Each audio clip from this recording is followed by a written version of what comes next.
It's time to Let's Talk. Right, what's up, what's good? We have a ton of new info for... Oh, Elden Ring. Yes, Elden Ring has a ton of new info drop that happened, and yep, so gameplay reveal for Elden Ring has undoubtedly been one of the highlights of our finally answering some of many questions about From Software's open world RPG, gameplay, story, and more.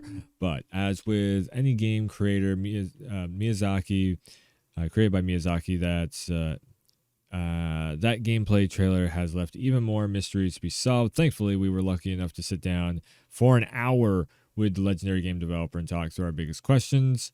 Almost Pokemon like spirit summoning mechanic. All right, so let's get into the game mechanics of this.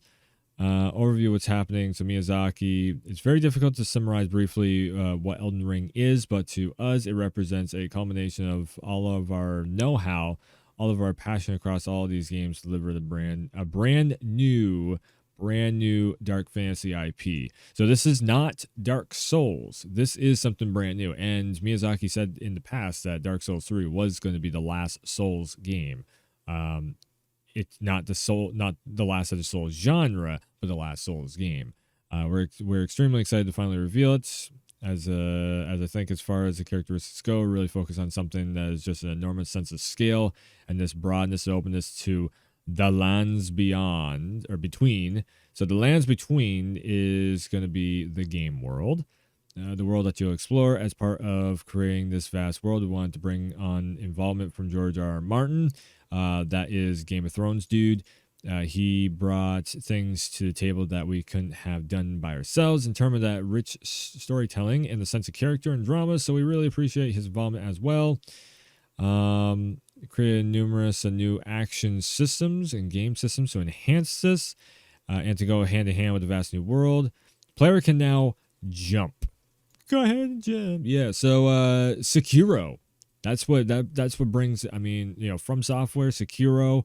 That was a major thing with Sekiro. You had to jump, and you could also grapple hook everywhere. So it brought exploration just from it brought it from only being dungeon crawling and open up the go around the circle and get that loop around, open up the door over here, and now you're back to your shrine and everything. It takes it from that to actually doing a little bit of platforming, figuring out some puzzles, using your grapple hook and such.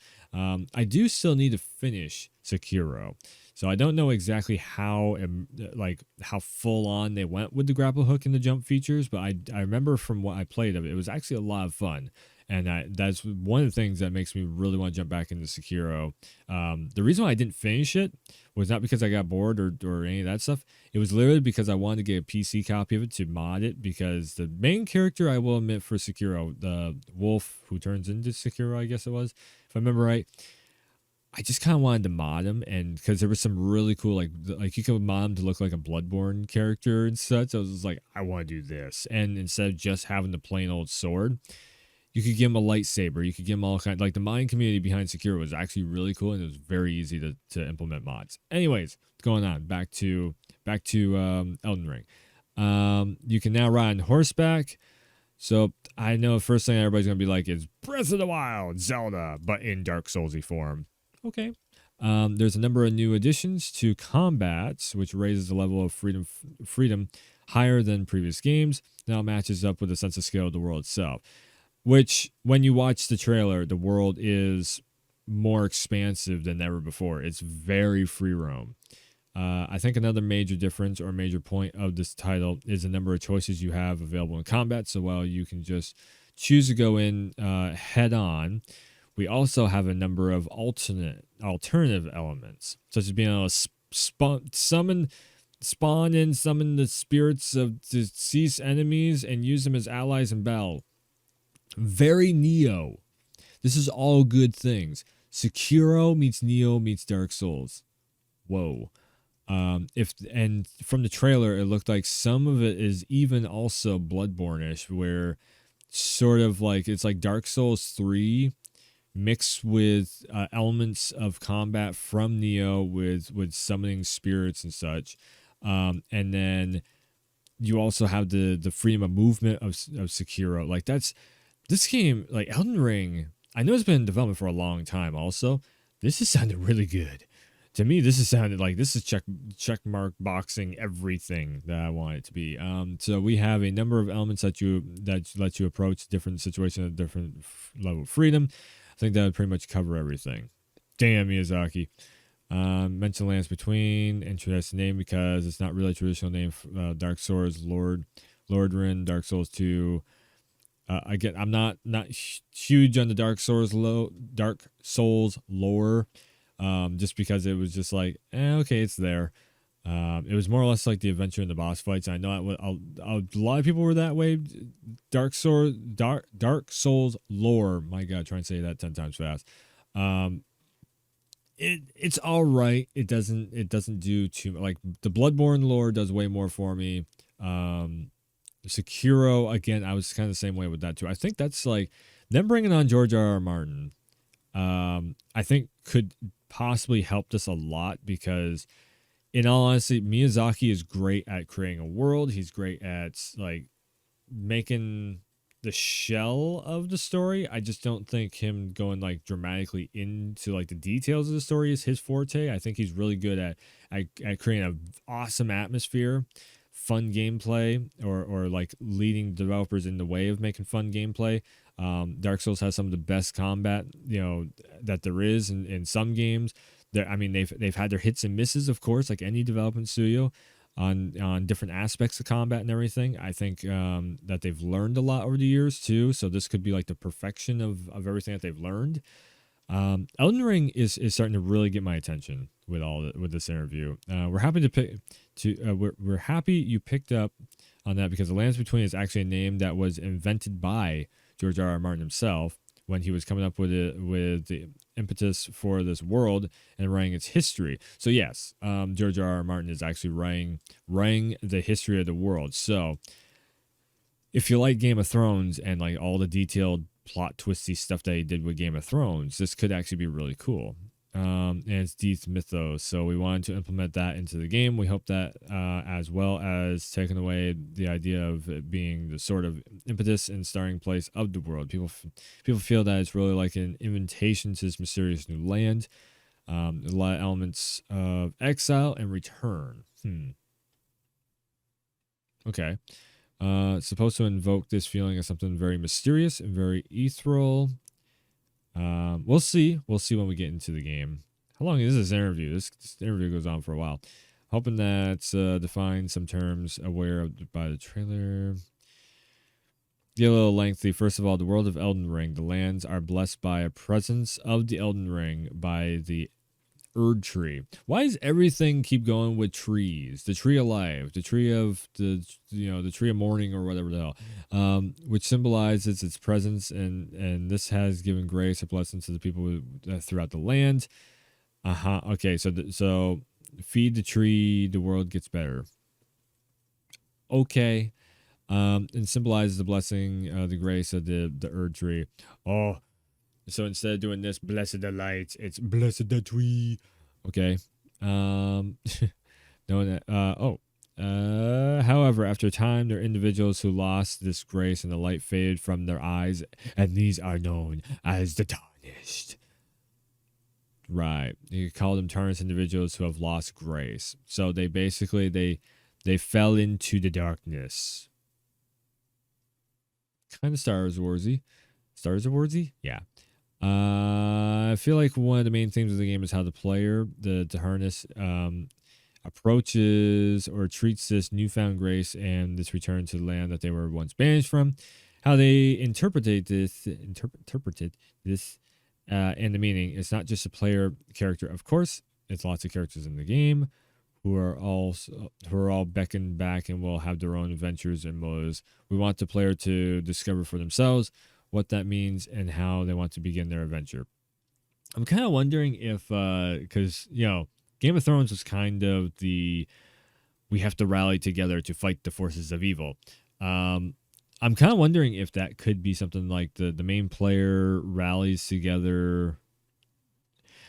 What would be kind of cool is like if you're going through and you beat up these boss fights and you release them from the darkness that's holding them there, and then they become allies in a way. So then you could have some, or even better, you could choose which ones you want to keep as allies and whatnot, and then at the end there's like this one final big thing of like everybody groups around the tree and gives it a hug.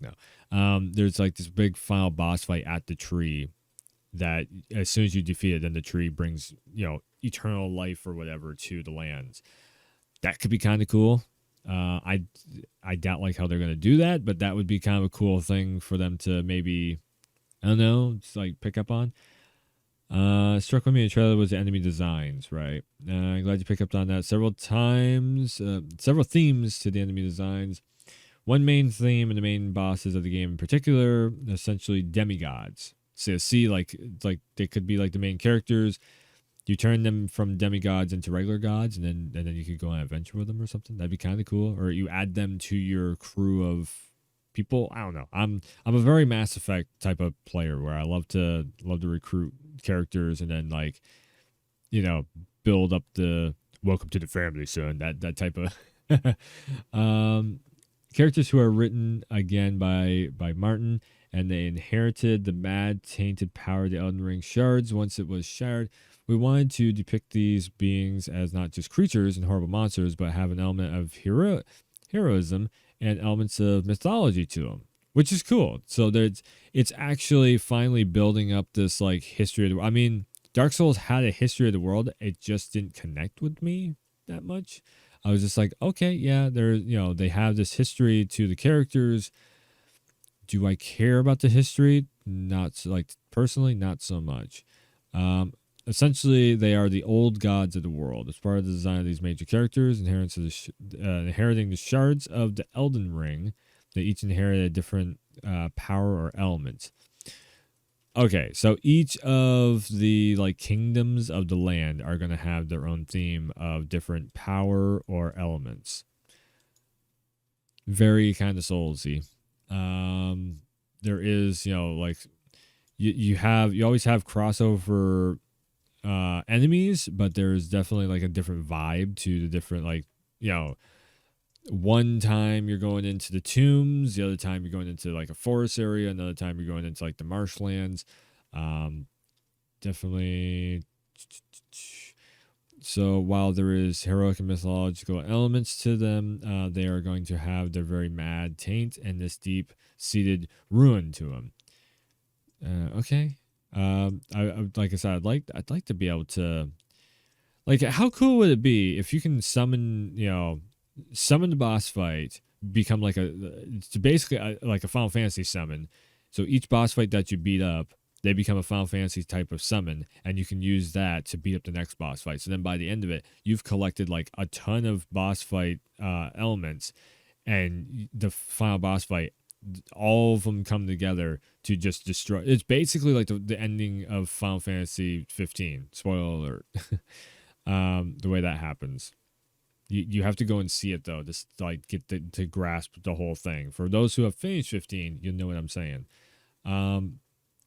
Very personal. Mimics are very, very scary to me. Oh yeah, talking about mimics. Probably won't find mimics in the exact same form. It's a different world to Dark Souls, but we do hope to surprise you. Okay, yeah. There's 6 areas in Elden Ring. Okay, so yeah, that's a decent sized game for like as big as the map could be. I feel like 6 areas. I feel like that could be like the castles. Like a castle is one, a marsh area is another. I feel like there's gonna be a lot of like in between though. So you're gonna have that in between area. So the in between land right there, and then you're gonna have like this area that's like this small little area over here is going to be 1, and then 2 and 3, 4, 5, 6, and then the in between area is probably going to have like that big tree in the middle. And as you do each of them, it could be kind of cool. Like it sheds light on that one little area. So you as soon as you liberate the first area, boom, there's like a spotlight there, and then you just open up the map with more lights or something. I don't know. That's just I'm winging it, but that could be kind of a cool thing if they did it like that. In the 6 major areas, domains of the major demigod areas we talked about. While the areas are lined up in a way so that you would normally tackle them in a specific order, you don't have to follow it. We want to give a free level of progression and exploration throughout the lands between. So there's lots of different ways. You won't be able to access everything from the start, but there are lots of different areas that you can. There are lots of freedom. So it's either going to be that the enemies are wicked overpowered in the beginning, or you're going to have different like mobility options to get to different areas. Okay. Grandeur, sense of scale, which we've seen that in the trailer.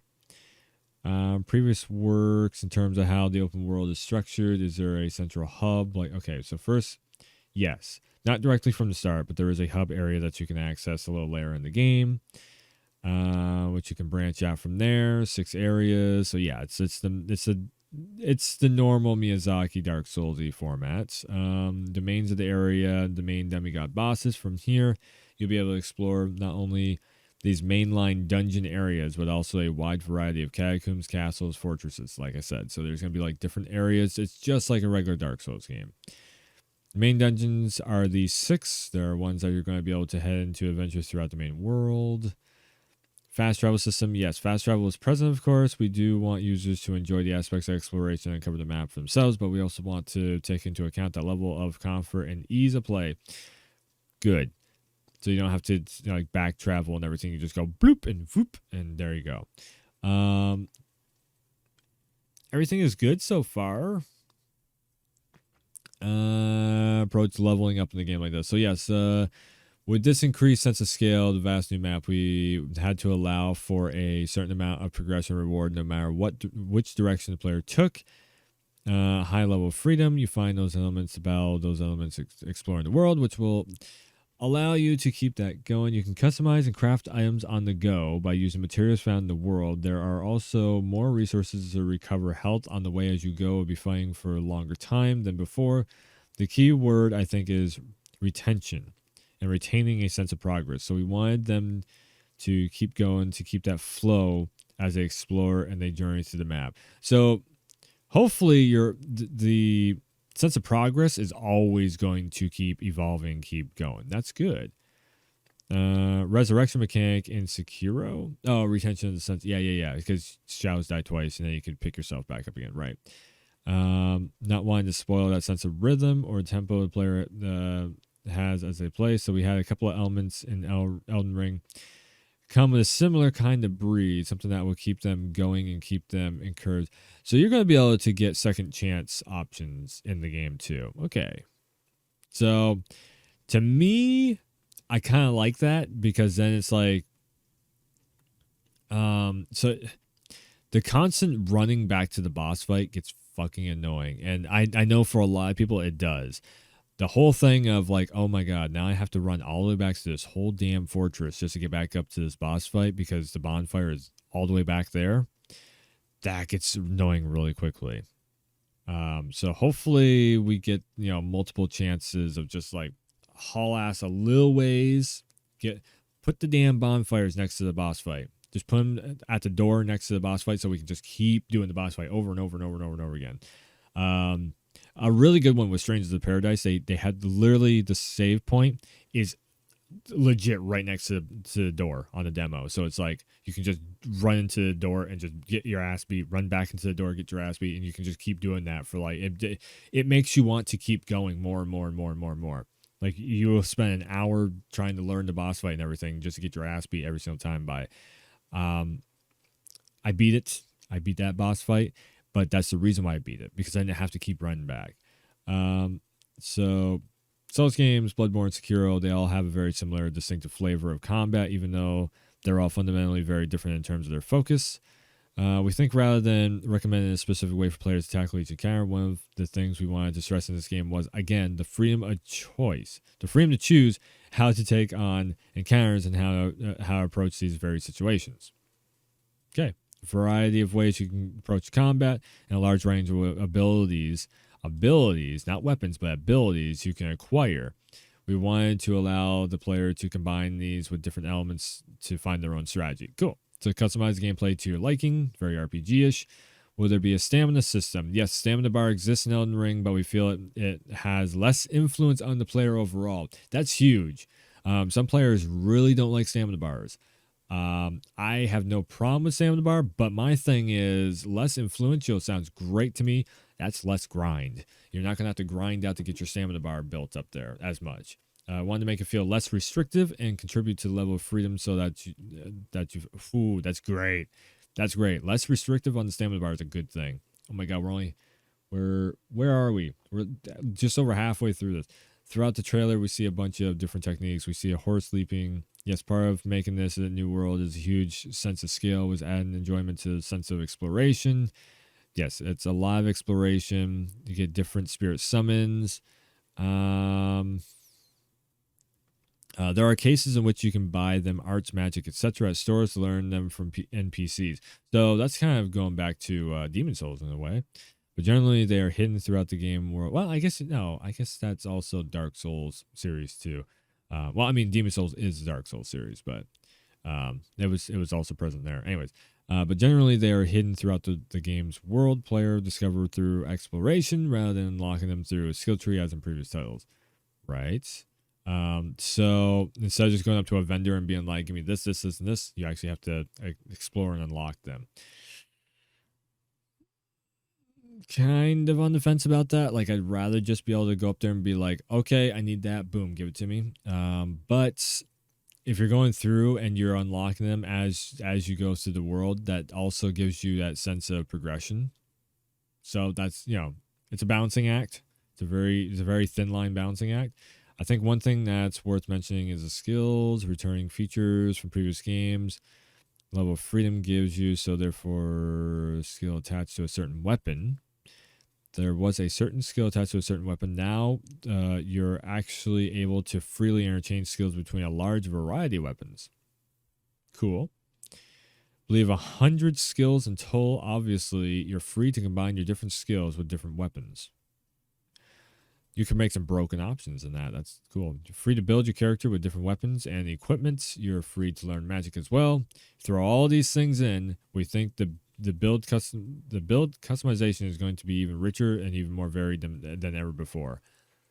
Yeah. If you open up the customization options, you can just do some crazy builds, and you can just breeze through the game. Literally, the better your build, the more easy mode the game becomes. Of course, like anything, it's common sense. But a lot of people are just like, I'm just gonna brute force this, and then they get their ass beaten there, and then they complain about the game being too hard. Get your build right, man. Get your build right. Can you talk a little bit about how stealth plays a role? Relatively simple implementation of stealth, but it has a wide variety of uses, and again contributes to this. So you're able to crouch, you're able to sneak, and be less easily detectable in long grass, for instance. So very secure-ish. Use that to your advantage to sneak up on enemies, get a backstab, get a stealth attack. Okay, bypass certain areas and to assess situations from afar. Want to create these opportunities for. Okay, mentioned earlier that one of the aspects of freedom was that you can summon spirits. Saw in the trailer, those were the spirit summons we mentioned earlier. Usually, they're enemy characters, but you can summon them as allies to assist you. Nice. So those were the local offline summons. Right. So kind of Neo-ish also there with the I wonder if we can get player summons too, like Neo. That was actually it's way quicker and easier to upgrade on Neo than it is in Dark Souls, just because you can summon in the AI controlled characters. You can destroy the like ghostly AI controlled characters, and you can actually get their gear off from the AI summons, and you could actually build up your character very easily, and then take all the stuff that you don't want from those AI summons, and you could go and sell it and build your character's stat sheet.